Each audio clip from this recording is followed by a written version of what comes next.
Iniwan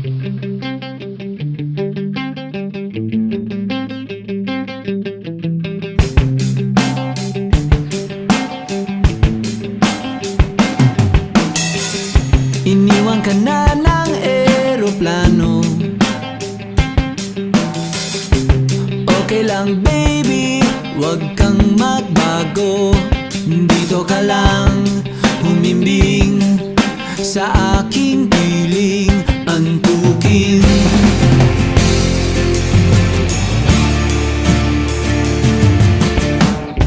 Kukupkupin na lang kita. Sorry, wala ka nang magagawa. Mahalin mo na lang ako ng sobra-sobra, para patas naman tayo.